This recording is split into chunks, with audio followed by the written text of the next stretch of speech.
Welcome to the Morning Route Podcast. I am your host, Shane Johnson. We've got something for transportation pros, educators, parents, and everyone who appreciates the important role school buses play in our education system. So grab your favorite cup of coffee and let's hit the road. Hey, good morning, folks. This is Shane Johnson. I want to say welcome to the Morning Route Podcast. I'm your host. And with us this morning, I got another great guest for all of us. Russell Schindler with Ingevity. Good morning, Russell. Welcome to the Morning Route Podcast. Good morning, Shane. Thank you for having us. We are certainly excited to be here. We're a big fan of the podcast and love what you're doing for the student transportation sector. And, clearly a big fan of Palmer Bus Service and everybody that works out there in Mankato, and all across the state. So we are grateful to be here for sure. All right, man. I appreciate the kind words. And like I said, I appreciate you guys taking the time for Ingevity, you coming on representing. And we got a lot of subject matter that we're going to cover here today that I know is going to be very valuable to our listeners, educational at the same time. So I can't wait to get into that. But before we do, again, why don't you just take a minute, introduce yourself, make sure folks know who you are and what you're about there at Ingevity. Yeah, for sure. I am the strategic sales manager for the New Fuel team here at Ingevity, and based in Charleston, South Carolina. That is where our global headquarters is. And beautiful. Very beautiful for sure. Hot and humid this time of year, but very beautiful. But our team is responsible for commercializing a new to market technology for the fleet industry, for light duty space and the student transportation world, to bring a more cost-effective solution to in-service diesel school buses to utilize renewable natural gas as a transportation fuel. So that's what myself and our team have been doing over the last couple years, is trying to bring this product to market. And, we're having great success, which, clearly we'll talk about here in a little bit. But yeah, that's what we're doing today. Yeah, awesome. Thanks for that. How about your background a little bit, Russell? Where'd you kind of start to where you're at now with Ingevity? Yeah, I seem to find myself, staying in the transportation world. My background has always been in sales, business development, but right out of college, I worked for Michelin North America, another large global mobility company, field sales. So I spent about 6 years there, and then did a brief stint in healthcare for about 4 years, and then transitioned over here to the Ingevity space and the New Fuel team back in 2021. Okay. Always kind of in the business development sales background, working with customers, really traveling all over the country, meeting people. And it's been a good career and a good background for sure. Awesome. All right. Yeah. How about when you're not wearing the Ingevity polo? So outside of work, what do you like to do? Hobbies? I know one thing you're going to touch on, and I know you're getting in extra steps these days. So maybe tell us about that. Yeah, for sure. So outside Ingevity and outside work, very fortunate to have a beautiful family, beautiful wife, 18-month-old daughter who certainly keeps us busy. She is our first and only for now. That's the extra steps right there. Yeah, that's the extra steps between her, and we have a 7-year-old Siberian Husky who needs running every morning. Yep. And so between the two of them, they certainly keep us busy and on our toes. But Awesome. when I'm not taking care of my daughter, I'm really outside. Grew up in Alaska. That kind of spurned a love of the outdoors. So we're either on the beach running around, or I picked up kiteboarding recently, or you can find me on the golf course. Okay. Yeah. So, I seem to have a habit of expensive hobbies, and my wife is not always the happiest with me. But it kind of works that way. Yeah, it kind of works that sure. way. Well, again, congratulations, and I've told you this a couple times here on your beautiful baby girl. Thank you. As the time's going by fast, I remember it's wild leading up, when your wife was pregnant, and absolutely. So it's like went like that.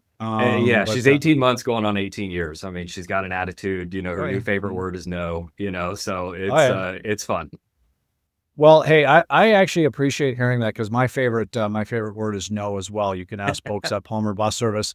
It just saves me a lot of time by just saying no, but joking aside, but but no, appreciate you sharing that.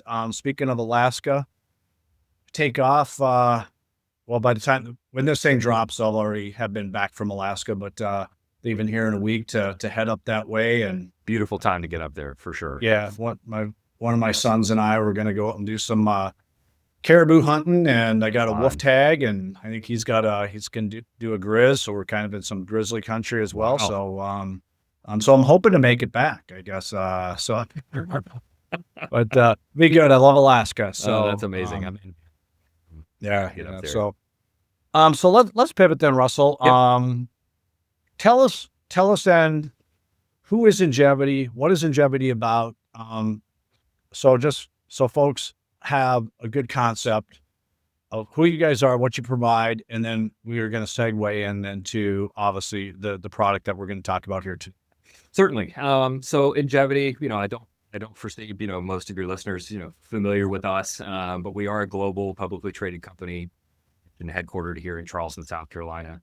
And we are a specialty material company, and we focus on a lot of different industries. And we make a lot of kind of specialty materials and specialty chemicals that go into things that you would use every day, never know that we come in contact with. We are a $2 billion market cap company. And the only reason I really bring that up is to say that the New Fuel team is not necessarily a startup, but we are well backed and well supported by the global, Ingevity umbrella. Sustainability is a huge focus for us. Every single industry that we work with and touch, we try to be a good citizen, corporate citizen where we can. A huge part of our business, and we've spent 40 years perfecting this, is in the automotive emission space. So our product is inside the fuel system of almost every single gasoline vehicle sold worldwide. We work with nearly every major OEM around the globe. And that piece, that technology that's inside the fuel systems of these vehicles, is actually the secret sauce kind of that allows us to bring our technology, the fuel technology, to the fleet industry and provide a natural gas solution at a more cost-effective rate for customers in student transportation on the light duty side. The New Fuel team itself, we've been around since about 2020, early 2020s.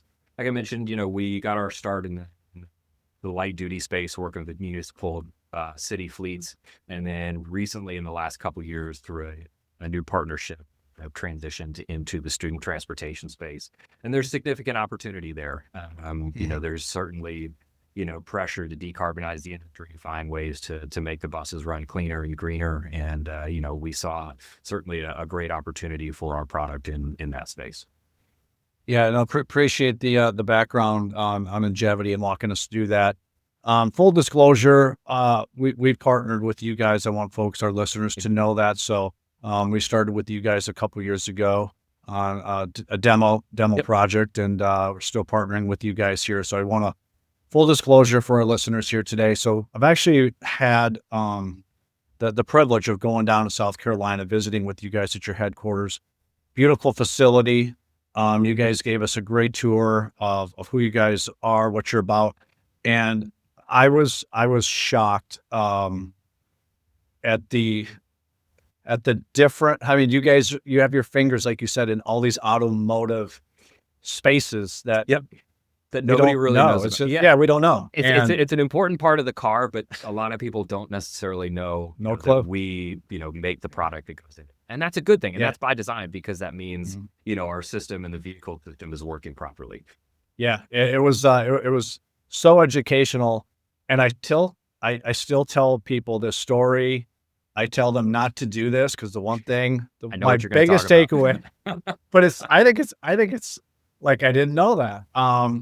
But when you're pumping gas and it clicks off, stop. Right there. Don't. So if you're at $40.21, don't try to get that 4 other cents, right? Don't go to $40.25, right? Stop. Yep.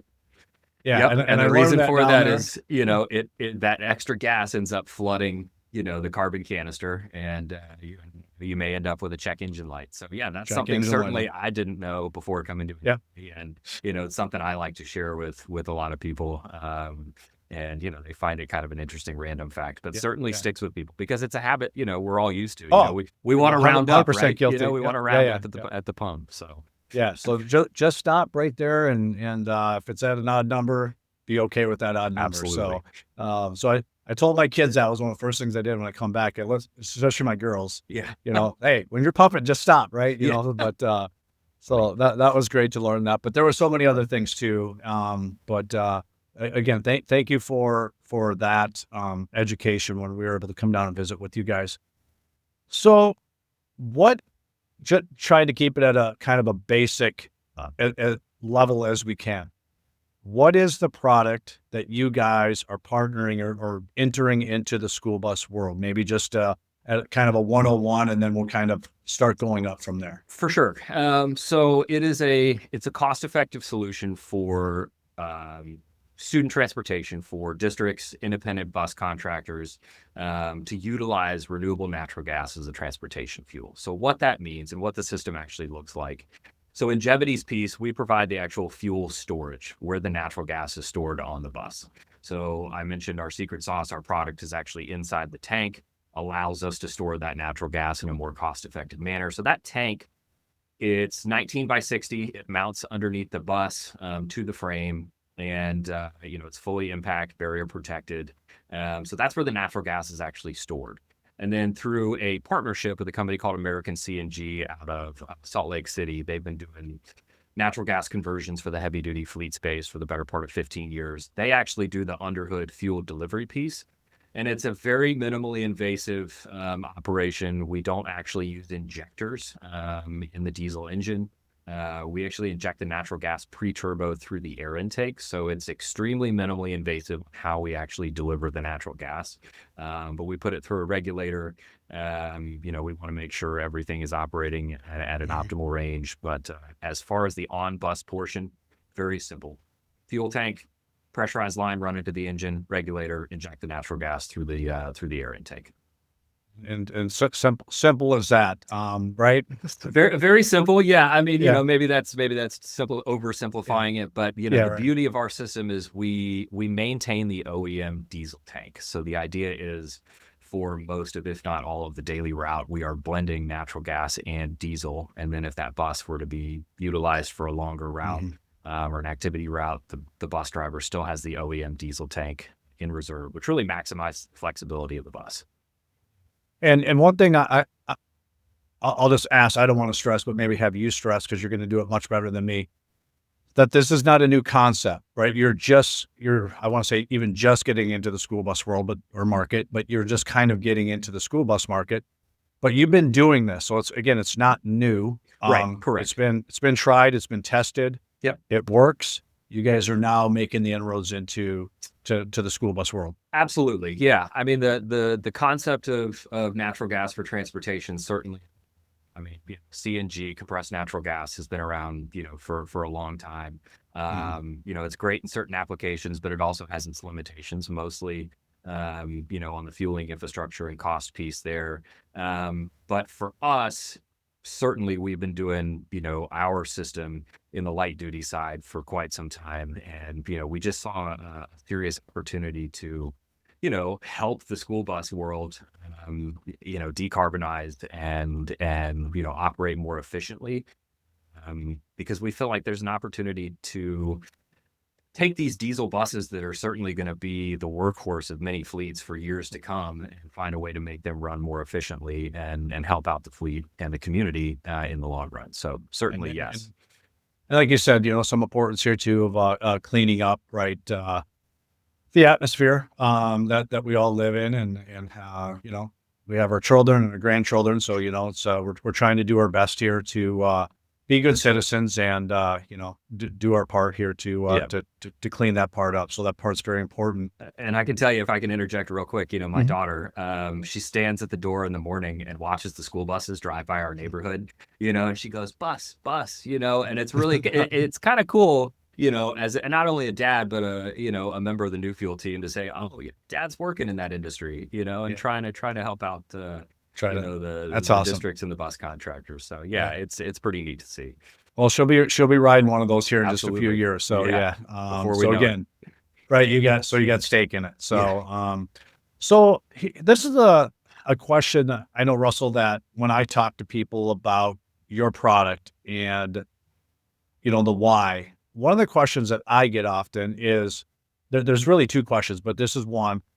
What is RNG? What is the difference between RNG and maybe natural gas? So if you could maybe walk us through that. Yeah. So we have RNG, we have natural gas. So natural gas obviously is naturally occurring underneath the surface of the earth. Fossil natural gas, traditionally what you think of powering your stove or your grill, something along those lines.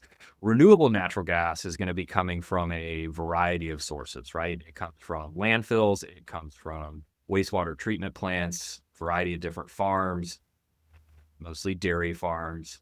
And basically anywhere that there's organic matter that's degrading is going to emit methane into the atmosphere. And for a long time, that methane was just going up into the atmosphere, right? And so over the course of the last probably 10, 15 years, we've seen a serious proliferation in RNG capture projects. And so there we are actually, seeing these wastewater treatment plants, landfills capturing that gas that otherwise would escape into the atmosphere, cleaning it up, purifying it to a point where it looks virtually identical to fossil natural gas.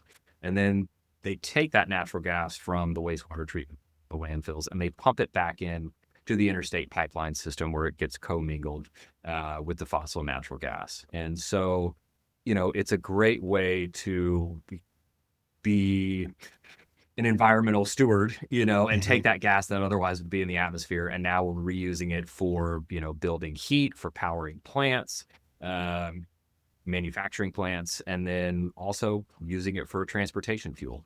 And so, you see a lot of big name companies like UPS, Amazon, guys like that are really taking advantage of RNG as a transportation fuel in their heavy duty vehicles.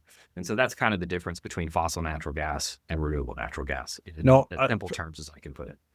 yeah, no, I appreciate keeping it simple for myself, number one, and our listeners that are maybe just hearing about this for the first time, right? So, and again, that ties into the other question that I'll get often is that when I'm telling friends of mine in the industry, other contractors about this product, well, they're like, well, how do they get RNG? How do you get RNG to your building to put in the bus? And I'm like, well, I think they just, like you said, clean it up. This is just me talking, right? I'm like, I don't, they clean it up somehow, and then it gets put into the regular gas line that's running along the road, and it gets piped into the building and whatnot, right? So there is no difference at the end of the day. Like that's getting done. And I say, well, they're like, well, again, where does it come from? And I'll be like, well, when you drive by a farm and they got that big white dome, Yep. right? Exactly. That's where that's where that methane is being captured. Exactly. Yeah. So then you capture it there. Like you said, you clean it up. It goes into the pipeline. It gets to you, right? Correct. Yep. That's it. And so where the value for the fleet is actually dispensing that natural gas through our system, through our fueling appliance.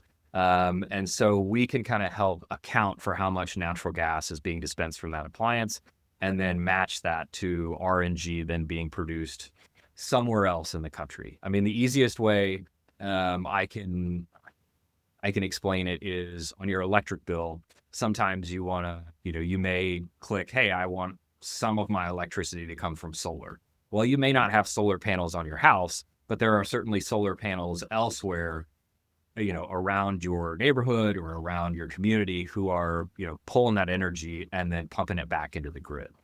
So that's kind of the easiest way I can describe, how the RNG makes it into, the appliance, makes it into the vehicle.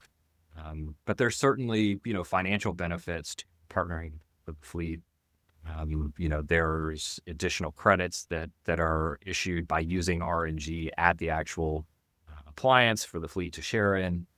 And RNG is, like I said, and natural gas is proven technology, right? It's been around for a long time in various forms. It's a readily available fuel from, variety of sources all across the country.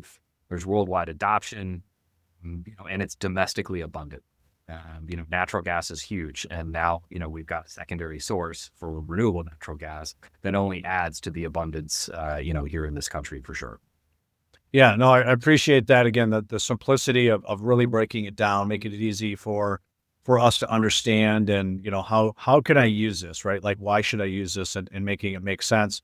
And like you said, to your point, it's there. It's in its abundance.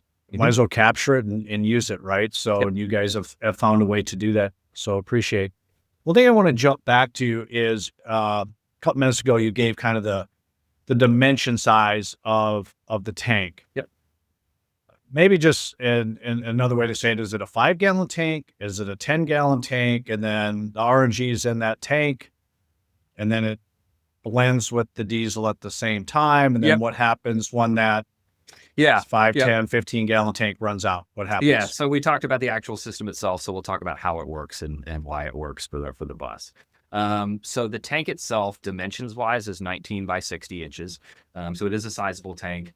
So we're actually storing about 6 gallons of natural gas in the tank, which doesn't sound like a lot.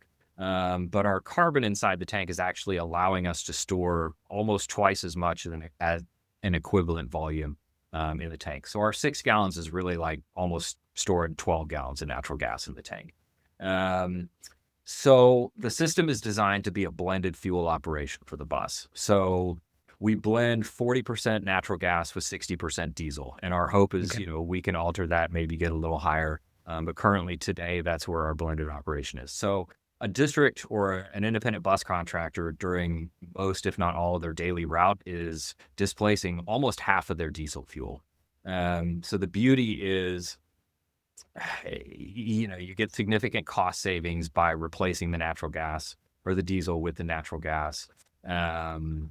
You get the maximum flexibility of the asset by maintaining that OEM diesel tank. We don't touch that piece of the bus. We want to make sure that, the system is designed for maximum use case for the asset. But yeah, that's the system in itself. We store about 6 gallons of natural gas on the bus. Where the fleet is going to benefit the most from using this system is running the bus day in, day out on the routes. That's where you're going to see the biggest reduction in diesel fuel, and supplementing it with that natural gas and, the biggest cost savings as well. All right. So the driver jumps into the bus, they Yep. start it.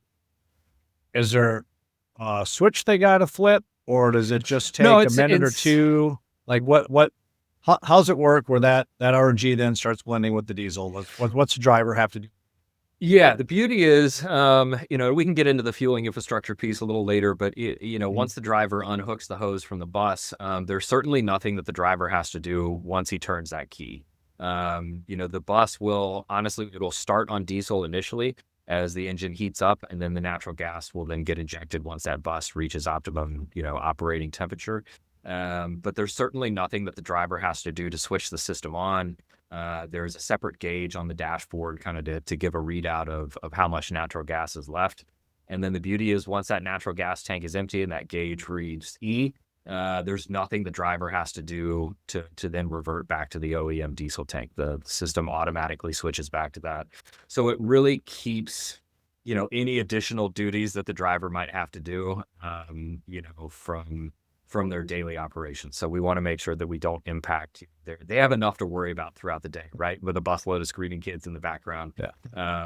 They don't want to have to worry about flipping switches or turning things on. And that's kind of how we design the system. Very, very simple then. Yeah. Just- Extremely yeah. simple. Yep. And then again, when it runs out, it just runs out. If the bus goes right back to straight diesel, 100% running on diesel. Driver really doesn't know anything other than, hey, I ran out, so I get back to the yard. How about what's it look like to refuel that RNG? What's the process for that? What's that look like? Yeah, and that's kind of the other beauty of our system, right? It's easy to use, it's cost effective, but where we differ from traditional CNG is, our infrastructure required to fill and fuel is significantly reduced in comparison to CNG. And look, CNG is great. It works in so many different cases. But our fueling infrastructure is significantly smaller. So what I mean by that is we essentially just need a small appliance because we are a low pressure alternative to your traditional CNG. CNG is 3,600 PSI. We are underneath 1,000 PSI, right around 900. And because of that, we can use much smaller fueling infrastructure. So our appliance, and I say appliance because it's about the size of a house dishwasher, essentially just needs a 4x4 concrete pad, some bollards, 220-volt electric, and residential household natural gas pressure. So the beauty of our system is we can tap into existing natural gas lines that probably either run close to where the buses park in their yard, and we can work with the local utility to either extend that line or run it to wherever we need to in the yard, or we're tapping into existing natural gas lines that might run to the maintenance building for heat. So the fueling infrastructure itself is certainly a much more attractive piece for our system to utilize. And the appliance itself has 2 buttons, start and stop. So it's very simple to operate. You connect the hose to the bus. It's no different than connecting, let's say, your grill to a natural gas tank. It's essentially a quick, click connect, walk back to the appliance, hit start, walk away, and come back, in a couple hours, and the natural gas tank is full. And the driver, when they come back in the morning, can unhook the hose and walk away. There are additional safety measures in place just in case the driver does not, walks into the bus and starts it and doesn't unhook the hose. There are safety measures that will, pull the hose away and the appliance will stop if it's running. But there's certainly, it's not a very complex operation for the driver. Again, we understand they have a lot on their plate and a lot of things, pulling their attention, and we want to make it as simplistic as possible. Yeah. No, thanks for walking us through that. And again, just as I disclosed early on with this, we have the system. It is very, very user friendly, simple to use. Love the concept. Again, in the evening, driver comes back after afternoon route. They can plug it in, walk away, can leave it overnight. So you don't have to stay there and make sure somebody comes back in 2 hours. You can leave it alone and come back at 6 a.m. in the morning and unplug it and off you go. So very, again, easy to use. Yeah. And the other piece I'll touch on is, it's on-demand gas delivery, on-demand fuel delivery. So we don't have any, big storage tanks on site. So from an actual, footprint perspective, we maintain a very small footprint. We know space is limited in a lot of bus yards. So we want to make sure that, again, we don't impact daily operations as much as possible. Yeah. And then too, just something I think is important, again, as a contractor, even if it's a school district that's doing this as well. How long does it take? It's a 6-gallon tank. Just say it's completely empty. Again, you touched on it's low pressure. What's the refueling time typically look like? Yeah, great question. So 2 things contribute to the fueling, the lower pressure and then the Ingevity technology, the carbon that's actually inside the tank. The carbon, has millions of pores that actually soak up that natural gas, and the carbon is what dictates how long it takes to fuel. So that carbon needs time to soak up that methane, essentially take up all that porous space inside the tank. And so it does take, we call it a time fill, and it takes about 3.5 hours to fill a single bus. But in most cases, like you said, drivers will hook up the bus at the end of the day, turn the appliance on, leave, come back the next morning, and the buses are full of natural gas. And in some cases, if the buses return after their morning route, we do have drivers that will then top off the tank, in between morning and afternoon routes. So that's kind of, that's how long it takes to fill the tank. Yeah, no, appreciate that. Again, just kind of, it's kind of an important piece because I know there's a lot of buzz about electric as well. It's like, well, how long does it take to recharge? And, somebody might be wondering, well, how long does it take to refuel, this RNG tank that's on the bus? So, and I guess Russell, to my point, if I can interject one more thing, Shane, absolutely. On that point, the beauty of our system being a dual fuel operation, right? You still have that diesel fuel in reserve. So if that bus were to be run on an activity route or a longer route, the driver is not necessarily left searching for a charger or, a certain type of other fuel. They're always going to be able to find a diesel station.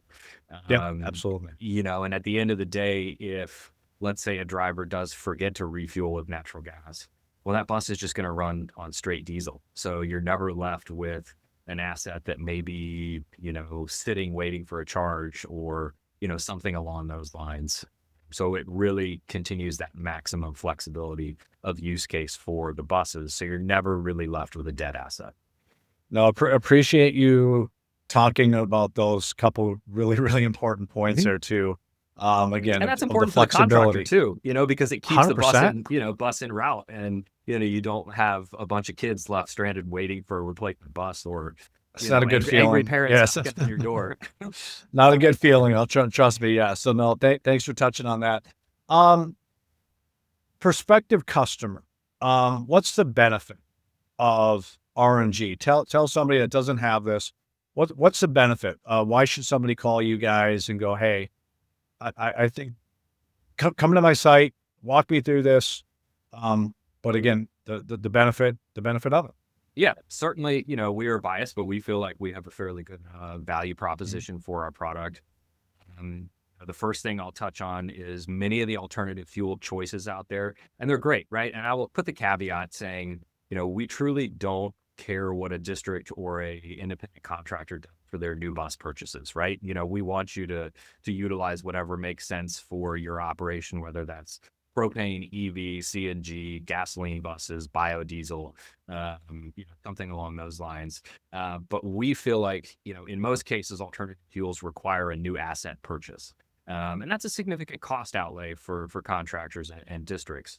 And as I mentioned and touched on earlier, diesel buses are certainly going to be the workhorse of many fleets to come, for a while. And so, one of the big benefits right up front is we can take existing assets that are already owned by the fleet user, and in most cases already depreciated. They are assets that have been in operation for quite some time. So not having to either buy a new bus or scrapping a good one to take advantage of certain funding opportunities is huge. So Mm. that's I would think, number one benefit on this list for many fleets.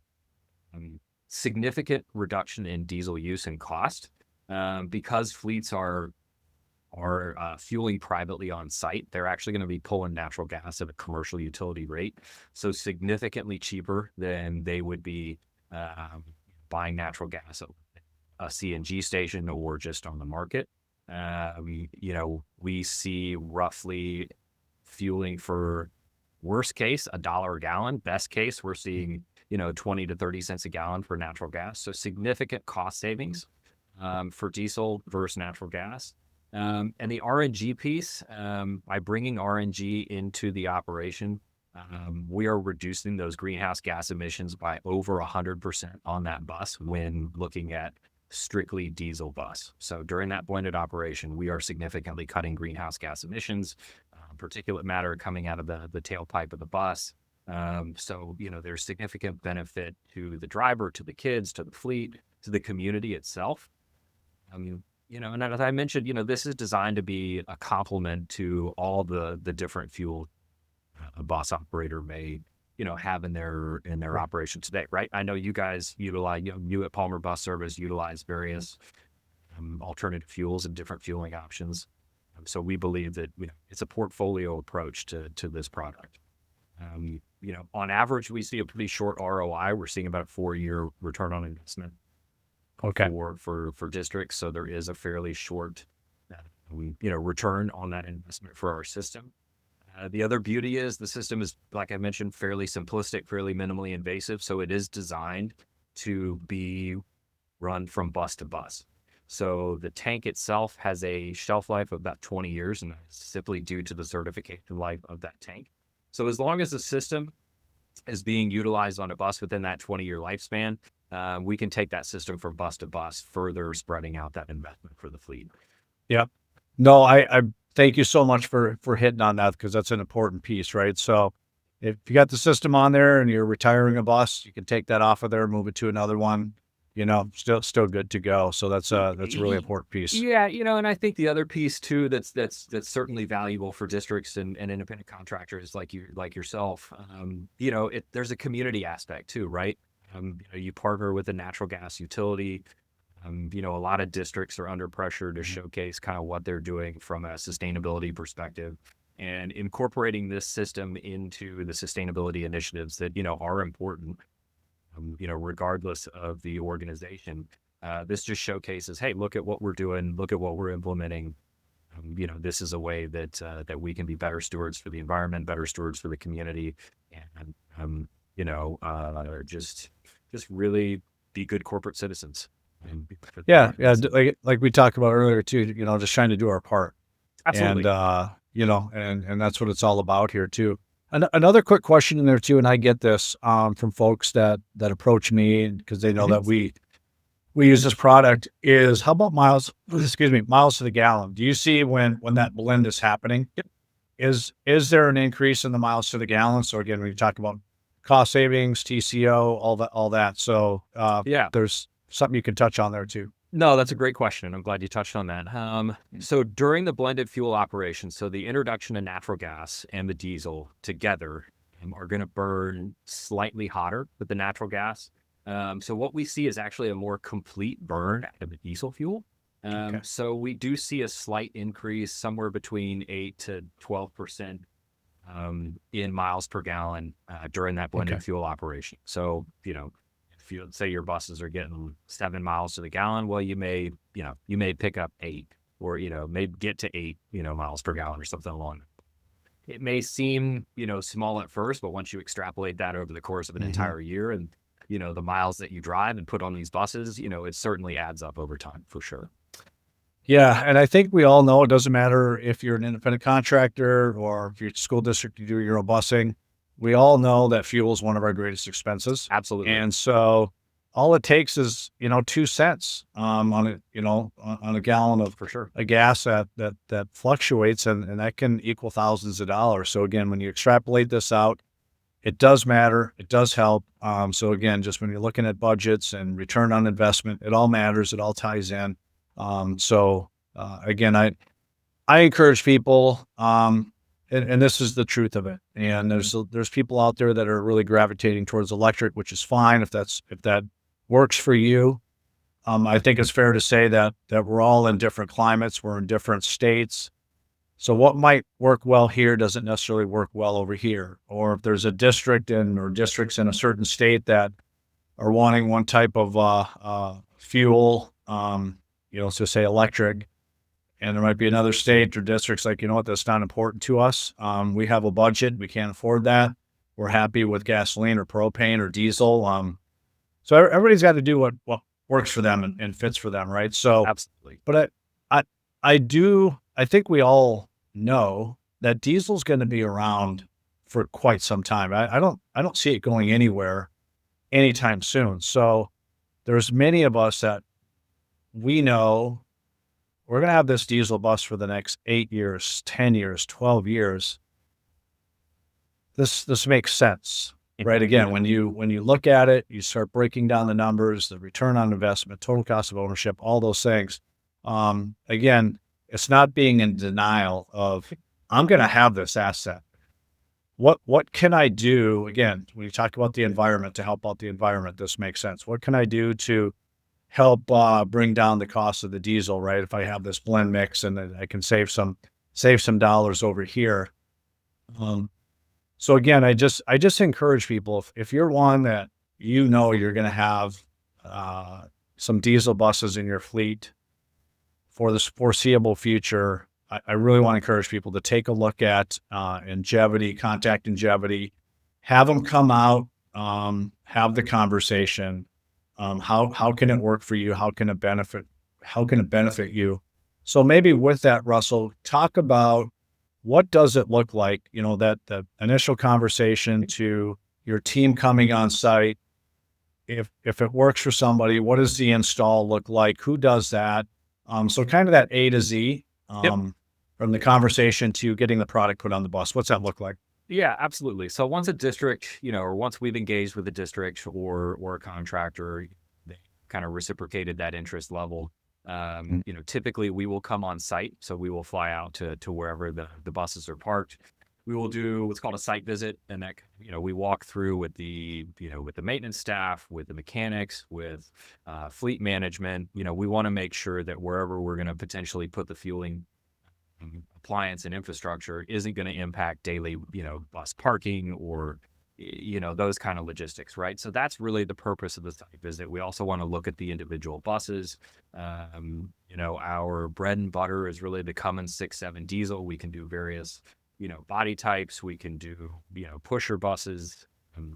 so it's really kind of working hand in hand with the fleet and figuring out what works best for them in terms of how to set up the actual site itself.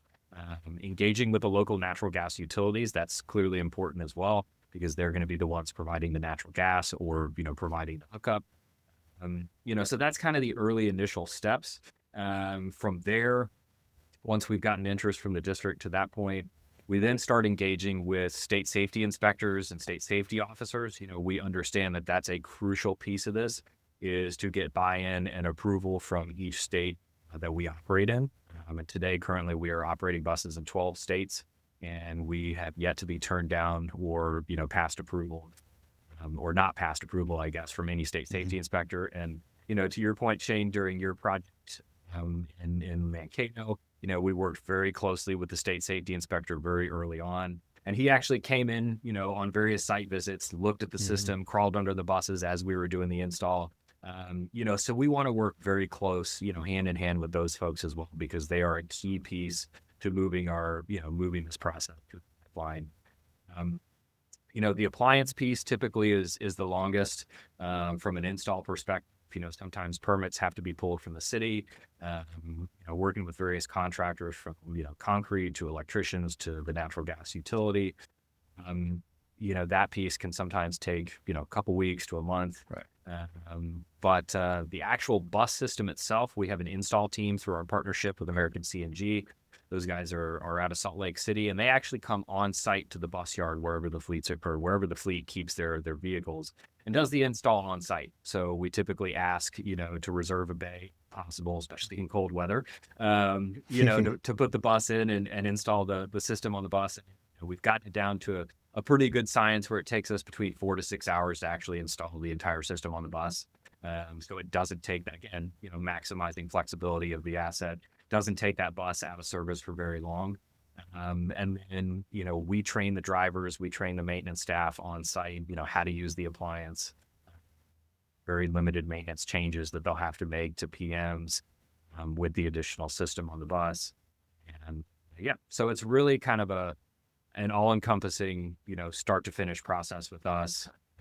We are here for any after sales treatment, during the pilot program or, as a fleet moves to further conversion. So. No, thank you for walking us through that. That's an important piece. I know a lot of our listeners are probably like wondering, what's this look like, right? If I do that, Do I have to ship the bus off somewhere, Yeah. No. So we had to get to this question, right? And what does it look like? And again, I can attest, you guys really do the work. And it was, I think for a lot of us, like originally, whatever project we might be doing or converting to, sometimes it looks like just a mountain, right? Like, oh my goodness, right? This is going to take, and I wouldn't say this was not one, but you guys really did the bulk of the work. And I can say that because, myself and Brian Lynch, who originally brought this project to me, is like, hey, here's this thing I heard about and I learned about. And I'm like, God, it sounds like a lot of work. And it is, but, right? And, it's a complex, it's relatively complex. I want to say it's a fairly simple system, but it's still complex to a point. And, I think to your point, it's certainly a team effort on our side. We try to, be as involved as possible from start to finish. My counterpart, Dante Marini, is our product engineer, and he works very closely on the fueling piece and the infrastructure side, kind of coordinating contractors where possible. We've got a whole technical staff as well. Here in Ingevity, you've seen them, you've been in that building, where they do the testing of the actual carbon itself. And then our partners at American CNG in Utah, they are the ones that, allow us to deliver that fuel from the tank into the engine. And then they actually come on site with their team and do the install. So, really it's a huge team effort by everybody, on our side, trying to make it as simple as possible for the fleet. And, we want to make sure that this is a partnership, right? Because our system, as I touched on, is designed to last 20 years. And, we certainly want that piece to, be as easy as possible for the fleet. And like I said, that was really the point I want to make. And I want to assure people, our listeners, you guys are not, you guys just don't sell something and walk away. It Right. truly is a partnership. I can attest to that. Experienced it. It really is a relationship. And again, I will say, you guys do the you guys do the heavy lifting on this, and get it done. And afterwards, it's like you guys do these check-ins. How are things going? Do you need anything? Is it working okay? Like for us in Minnesota, we wanted to, it was kind of a cold weather test, right? Like, how is this thing going to do in the cold? And so you guys, again, were checking in with us, looking at numbers, looking at data, asking the questions. And if we had a question, I know one of our team members could certainly reach out to you guys, and you guys were always there. So I just want to share that. I think it's important. Again, it's our industry, it's relationships, it's not about just, you guys are just not selling something and walking away. So I just want to share that with people. I know another thing people are probably waiting for here, so I have to ask the question: what's this thing cost? That with our listeners, like, hey, here's probably what you'd probably be looking at. Yeah, the dollars and cents, the important piece, right? I've been talking how cost effective the solution is during our conversation here this morning. So the actual on bus portion, so the tank and the fuel delivery piece and under the hood, has an MSRP of 12.5. So we feel like it's a fairly cost effective solution. Utilize your existing diesel assets. The system has a 20-year lifespan, so we can spread that initial investment out over a couple vehicles, at least during their useful life. But just for comparison's sake, and again, what I'll say with the caveat is, we love all buses, we love all types of alternative fuels and different options. But for the single price of a full price EV bus, we can upfit 26 existing diesel buses, and that includes our infrastructure piece. So the fueling infrastructure runs right around, on the low end, right about 2,500 is what we're seeing kind of on average. What we're seeing is right around $2,500 per bus, fueling infrastructure piece. Slightly larger, slightly more if we a couple appliances or a few, slightly larger compressors. But right now, we are seeing right around that $2,500 per bus on the infrastructure piece. So all in per vehicle, we're looking right around $15,000 per bus. And I think I touched on it earlier. With the average price of diesel these days, average mileage on a bus, we are seeing roughly around a 4-year payback on that system. Yeah, 4-year ROI on that. So appreciate you walking us through that. How about one other question within that? Grants. Are there any grants that folks could tap into to help offset some of these costs? Yeah, we actually were awarded a grant in Pennsylvania through the Department of Environmental Protection or Environmental Quality in the state of Pennsylvania. It's called the AFIG grant, the Alternative Fuel Incentive Grant. And that has actually allowed us to be included with our school bus platform, and that covers 50% of the outfit. Now, granted, that is specific to Pennsylvania, but that's just one example. We are constantly searching for additional funding opportunities in every state we operate in. We have some public policy folks here at the Ingevity HQ who are very well tied into that side of the industry. And so we are constantly chasing funding opportunities. And our hope is that now, RNG and natural gas get a more equal seat at the table, so to speak. So we are hopeful that there will be additional funding opportunities coming down the pipeline in the near future. We are seeing in the market more receptivity and more openness to the idea of natural gas and renewable natural gas as a transportation fuel in the fleet side or in the fleet industry itself. So we are certainly hopeful that there's going to be more funding opportunity available to us. Yeah, no, thanks for that. And I will echo that as well. I know folks legislators I've talked to in Minnesota, talked to some folks in DC, some Congress folks. I think it's okay to ask for parity. Again, it's not one size fits all. And I'm just speaking for me. Palmer Bus Service is kind of tired of getting electric shoved down my throat, or all the dollars going to electric when there's propane out there.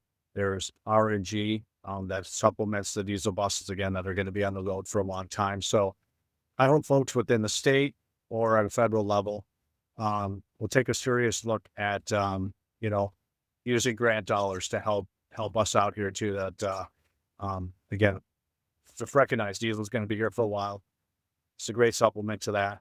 Helps again clean up the air, does all that good stuff, and yeah, need some help with this. And I'm just going to put it that way. Yeah. Well, and and we certainly appreciate that, and we certainly appreciate being a part of this podcast and, having you be an advocate for us for sure, because I think, if being candid, one of the biggest challenges that we've faced is just kind of a general market awareness. I mean, right, we are partnering with a lot of the student transportation organizations, STN and STA and those groups to really try to, evangelize our message and our product to their membership base, or at least educate them on options that are available.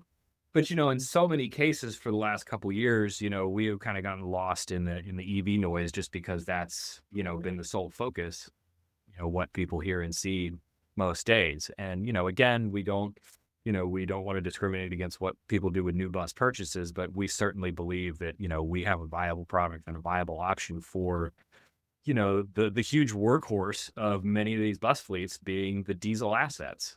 And while, market access or market awareness has been a challenge, we have significant market receptivity. I mentioned earlier, we're operational in 12 different states.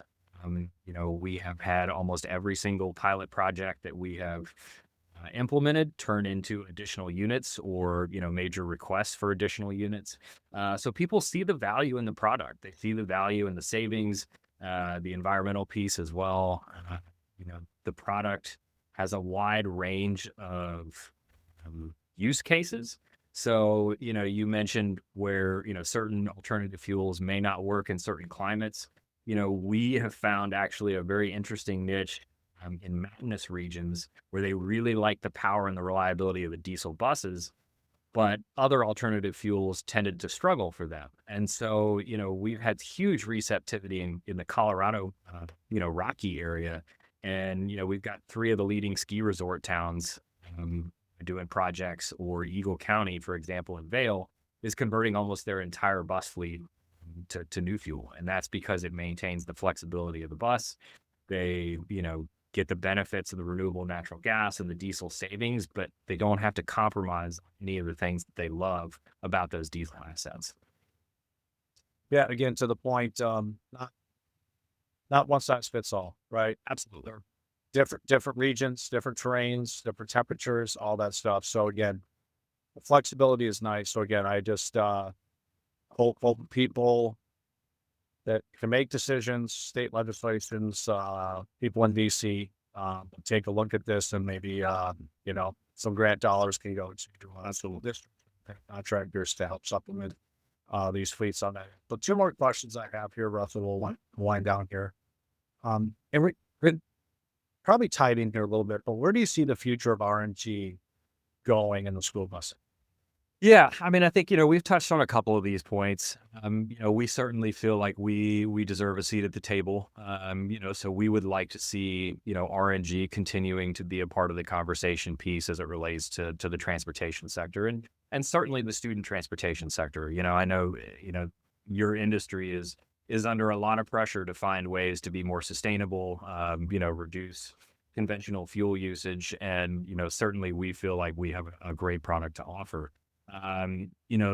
RNG is clearly, it's these projects are not slowing down. I mean, anytime I look at the RNG Coalition website, they have a map of all their RNG projects that are either active, coming online, or, going through initial phases, and that number continues to rise. So RNG and natural gas itself is a very abundant domestic resource that, I don't see going anywhere anytime soon. For us, and where the new fuel platform goes, we have started discussions with several of the major OEMs. We would love to see this as an option from the factory on newer buses. But right now we're kind of in the phase where we are proving market receptivity, and that's kind of where we stand today with our project. And, we're starting these discussions with the OEMs. And, certainly we would like to see us at a point where, propane's been around for a while. I think we've got 20,000 buses or more, operating all across the country. And, we certainly feel like there's an opportunity, of equal or greater size there for us. We just like to be among the mix of alternative fuel choices for bus contractors across the country.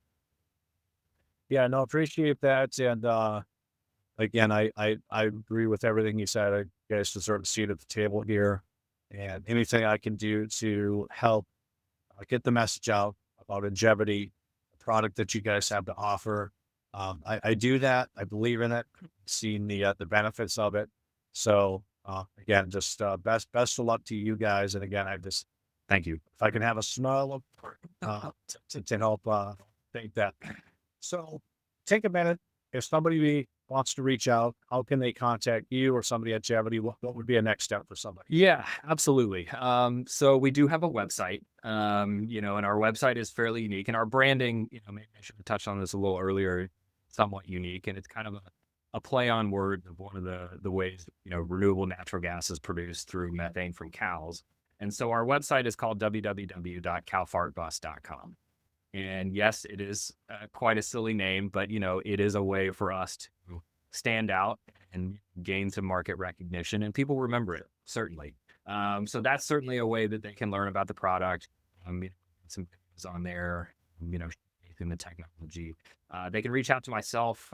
My email is russell.schindler, SCHINDLER @ingevity.com. And I can provide obviously all of my contact info to you, Shane, if people reach out to you, or ingevity.com. That's another way, they can find out about technology. So we will actually be at STN-TSD coming up in November. We will be at the NSTA midwinter meeting as well. I know that's a couple months off. We will also be at School Bus Fleet Connects out in Scottsdale in September. So we continue to attend as many school bus events as possible and just get our message and educate the market about what we're doing for diesel buses. Awesome. Well, thanks for that. And again, I encourage people, it doesn't cost anything just to have a conversation. So I encourage people, Absolutely. contact Ingevity, contact Russell, and they'll point you where you need to go next. But so last question here that I got for you, the morning route. As we all know in the school bus world, the morning route doesn't happen without coffee. Drivers come in at 6 a.m. So that coffee cup on the side. Yep. Head out on route. So my question to you, Russell, if you had an opportunity to just sit down with one person, have that cup of coffee with them and ask them any question or maybe two questions. You've always wanted to meet that person, ask that question with that person. Wow, that's a good question, Shane. Should have given that to me ahead of time. I could have thought about this. No, to be honest, I mean, maybe it sounds cheesy, but I look up to my dad, a lot, and he's been a huge influence in my life. And any chance I get the opportunity to spend a morning with him, drinking a cup of coffee on the patio or up at their house on the porch, just kind of talking about life, understanding, what made him tick throughout his career, and understanding, especially now as a dad, it's really fun to kind of go through the process with him and watch him be grandfather, and so as cheesy as it sounds, I think that's kind of how I would choose to spend my morning, hanging out with my. No, I think that's great. Yeah, coffee with your dad and bend his ear a little bit about how'd you do it? You clearly survived. I guess I can't. No, that's great. I appreciate you taking that question and throwing that out there. So again, Russell, thank you for the time here today. I hope people found this educational. And again, I encourage folks reach out to you guys and you guys get some more interest in your product. So thank you again. Yeah, absolutely. So, and we appreciate you guys. We appreciate your partnership over the last couple of years. It's been fun getting to know you guys and the Palmer family, and everybody that keeps the place running like a well-oiled machine. We are very grateful for your support and your continued support throughout this process. And we're grateful to have a seat at your table and one part of the podcast. So thank you. All right. Well, thanks for that. Now we will see you guys at the NSTA at one meeting Absolutely. here this winter. All right, man. Awesome. Next time. Thanks, Shane. Appreciate it. Thanks for listening to today's episode. Stay up to date with the podcast by following us on social media. Don't forget to subscribe to the Morning Route Podcast YouTube channel.